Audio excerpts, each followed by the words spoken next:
Hello friends, welcome to Houseplant Tips and Tricks. My name is Nick and today we're going to spotlight 6 trailing plants that I think are perfect for plant styling. This series is sponsored by repotme.com. Get all of your indoor gardening supplies delivered to your door from one place. Repotme.com has practically everything you need for your orchids, succulents, and houseplants, including handmade potting mixes, planters, fertilizers, and much more.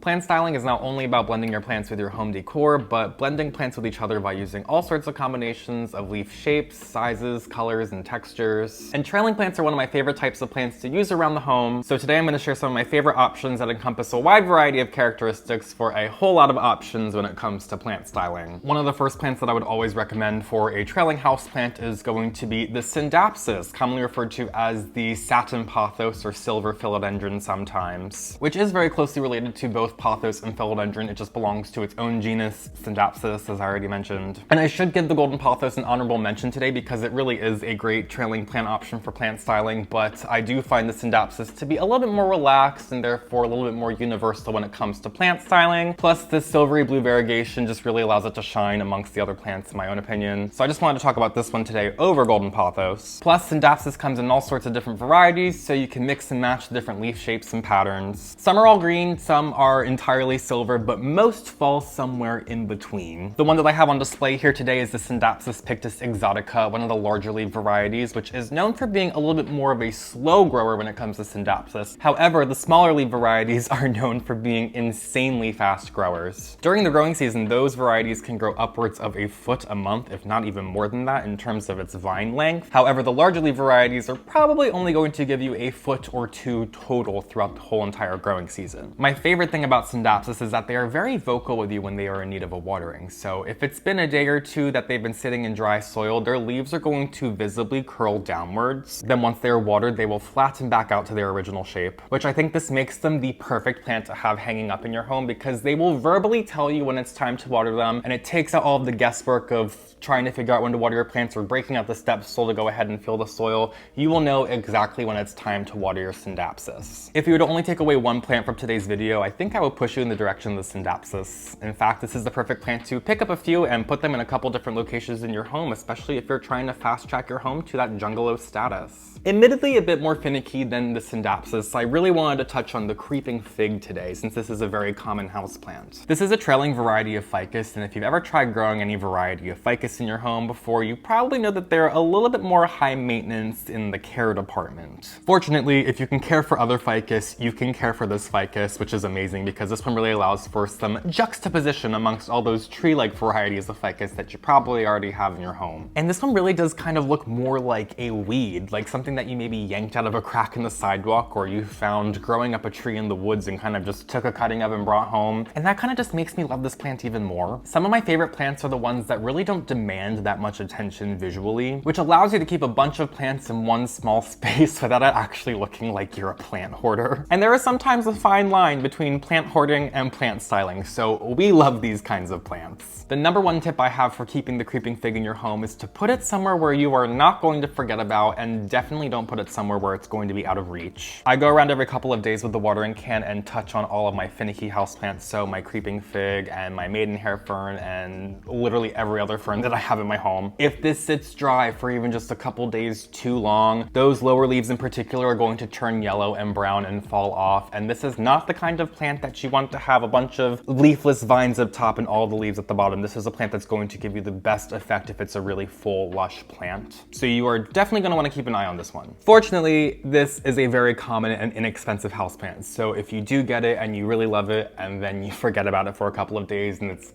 kind of ruined, this is not a plant that's going to be the end of the world to replace. If I would give you another tip though, I would say to maybe bring these home in the spring and summertime because they really do appreciate the humidity and the warmth that's going to be in your home in the spring and the summer, and this will give it plenty of time to acclimate to your space before the heat kicks on your home in the fall and winter months and dries out your space immensely, and these would not love that at the beginning of its growth journey. So yeah, I can't necessarily call this an easy houseplant, but this is just such a powerhouse when it comes to plant styling in like the bohemian and cottagecore aesthetic world, so I absolutely have to talk about it today. Plus, I just love the way the leaves sound when I'm touching them. It's like leaves under your feet in the fall time. It's lovely. I love it. Similar in stature, but offered in so many different shapes, leaf sizes, and textures and all that jazz, are Peperomias, which are one of my favorite houseplants to collect. In nature, there are thousands of species of Peperomia, and on the market alone, there are at least 50, if not 100 varieties available to choose from, so there's no getting bored with these plants. There's a reason I love to collect them. Some varieties are going to grow upright or bush-like, but many varieties are going to form some really nice trailing specimens over time. And the best part is, these plants will rarely outgrow a 4 or 6 inch size planter, so they will not take up very much space. And while we're giving them the praise, I should mention that Peperomias are entirely pet-friendly or non-toxic, so if you do have any curious pets in your home, you can literally fill your home with all Peperomias and still have like 50 to 100 different plants. The more the merrier, you know? This is perfect for me because I literally love options. If I find an article of clothing that I really like, I will literally buy it in every single color that I like. There's a hoodie that I have in my closet that I have in 17 different colors, no exaggeration. I just counted the other day because I was curious. And if they make more colors, I will buy more. I'm a brand loyal bitch. I'm kind of learning that. That must be why I get all my gardening supplies and soils from repotme.com, since my plants love their coconut coir-based potting mixes and other high-quality soil amendments, like this fine Monterey pine bark that I'm literally obsessed with. It's perfect for mixing in soils or using as decoration in terrariums and top dressing in planters. I'll link it in my description below, and if you use code NICK, you can save 10% on any potting mix from repotme.com. Why not give them a try? The most important thing to keep in mind with Peperomias is that they are mostly light lovers, so they don't necessarily need direct sunlight, but they do need to be kept within a couple feet of a really bright window or a grow light. Since these are very succulent houseplants, if these sit in too much darkness or too much moisture,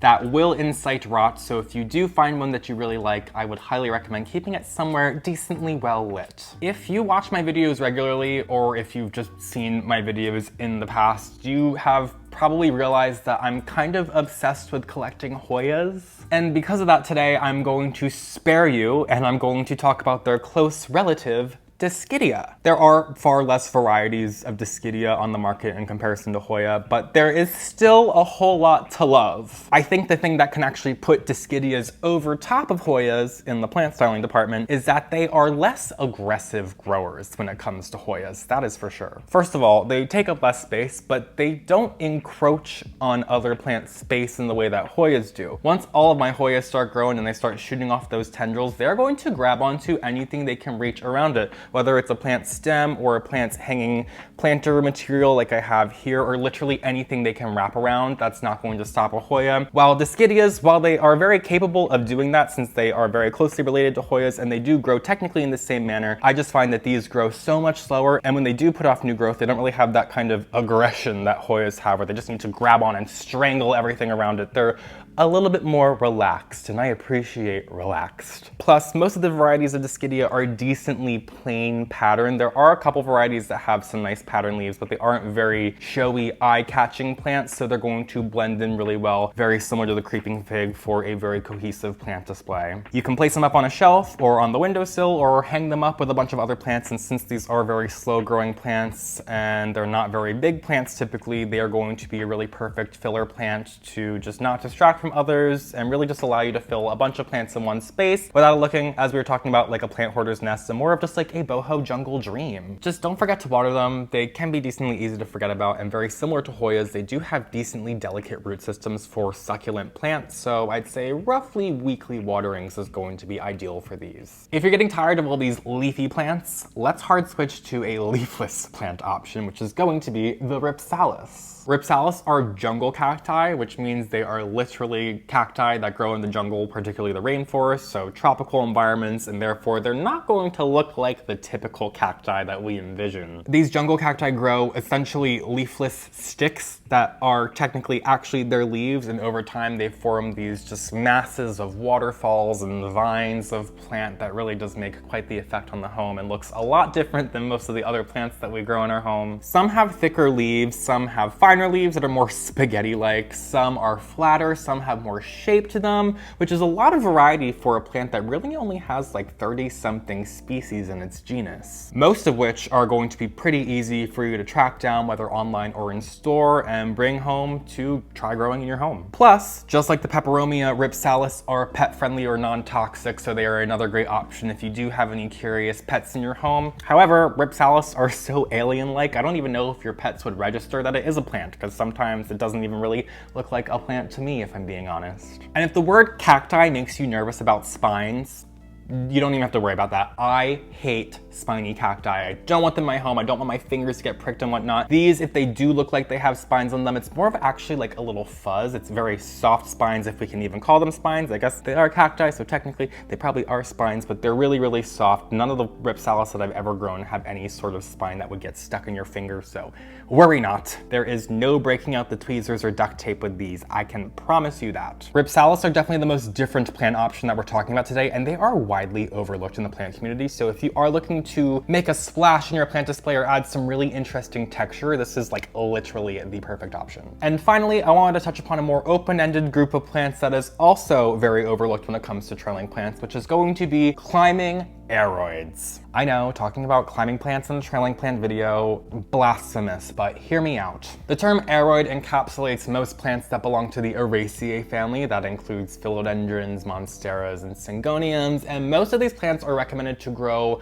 up a support, whether it be a moss pole or even just like a bamboo stake, a trellis, something that will allow the plants to climb up, and as they climb up that support, that encourages their leaves to mature. It's almost like simulating if they were growing up a tree trunk in nature, which allows those plants to grow closer to the sun, higher up in the canopy, and then those leaves will grow larger. They will form different leaf shapes and just kind of look completely like a different plant is the goal. But there are no rules when it comes to indoor gardening. I mean, there technically are, but it's sometimes fun to break the rules. So I implore you to try experimenting with growing a climbing plant in your home as a trailing plant. And yes, sometimes a climbing plant trailing might cause the leaves to shrink smaller and smaller and then produce no leaves. That's very much a possibility. However, I've been experimenting with a bunch of different climbing aroids in my home as trailing plants because honestly, quite frankly, I'm sick and tired of growing moss poles all over my home. I just don't really love the aesthetic of it. I like things to look really just of the earth and grow just naturally, creeping along whatever surface they want or just doing their own thing. I kind of prefer trellises